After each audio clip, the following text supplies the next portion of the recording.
Salam, selamat pagi saudara sekalian. Senang sekali bisa kembali berjumpa dengan saudara dalam acara Light of Revival, renungan firman Tuhan yang akan memberkati kita sepanjang hari ini. Bersama saya, Sudi Mesak, mari kita melihat Markus 14 ayat yang ke-72. Dan pada saat itu berkokoklah ayam untuk kedua kalinya. Maka teringatlah Petrus bahwa Yesus telah berkata kepadanya, sebelum ayam berkokok 2 kali, engkau telah menyangkal aku 3 kali. Lalu menangislah ia terseduh-seduh. Saudara-saudara, mengapa kokok ayam menjadi penting di sini? Mengapa dengan berkokoknya ayam lalu membuat Petrus menangis? Karena dia teringat bahwa Yesus sudah berkata kepada dia bahwa sebelum ayam berkokok 2 kali, engkau telah menyangkal aku 3 kali. Mengapa sampai Petrus bisa menyangkal sampai 3 kali? Mengapa sampai Petrus bisa jatuh sampai 3 kali? Ini karena Petrus terlalu mengandalkan kekuatannya sendiri.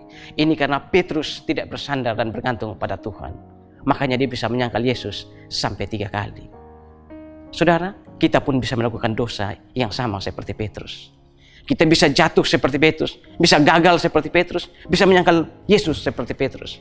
Mungkin dalam keseharian kita tidak mau datang ke gereja, kita tidak mau berdoa ketika diajak berdoa, diminta untuk berdoa, pimpin doa kita tidak mau berdoa, kita pun bisa menyangkal Yesus dengan cara kita. Karena itu saudara, dalam pengeringan kita kepada Tuhan, supaya kita tidak jatuh seperti Petrus, kita harus selalu mengandalkan Tuhan, bergantung pada Tuhan. Jangan pernah berkata pada Tuhan, Tuhan, aku tidak pernah menyangkal Engkau. Tetapi berkatalah pada Tuhan, Tuhan, berilah aku kekuatan, agar aku tidak pernah menyangkal Engkau. Kata-kata Yesus kepada Simon Petrus bahwa dia akan menyangkal, tetapi ketika itu Petrus merasa bahwa tidak mungkin, mereka semua boleh tergoncang iman, tapi aku sekali-kali tidak. Karena itu saudara, marilah kita selalu bersandar, bergantung dan berharap pada Tuhan. Yesus adalah pokok anggur yang benar, dan kita adalah ranting-rantingnya. Kalau kita mau kuat dalam pengiringan akan Tuhan, kita harus menempel pada pokok anggur itu agar kita menjadi kuat. Yesus sendiri berkata, aku adalah pokok anggur yang benar, kamu adalah ranting-rantingnya. Barang siapa ada di dalam aku dan aku di dalam dia, maka dia akan berbuah banyak. Sebab di luar aku, kamu tidak dapat berbuat apa-apa. Marilah menempel pada ranting itu, bergantung dan bersandar pada pokok anggur yang benar, agar kita tidak mengalami kegagalan, kejatuhan, atau penyangkalan seperti yang dialami oleh Simon Petrus. Tuhan memberkati kita semua. Mari kita berdoa. Tuhan, terima kasih untuk firman-Mu pagi hari ini.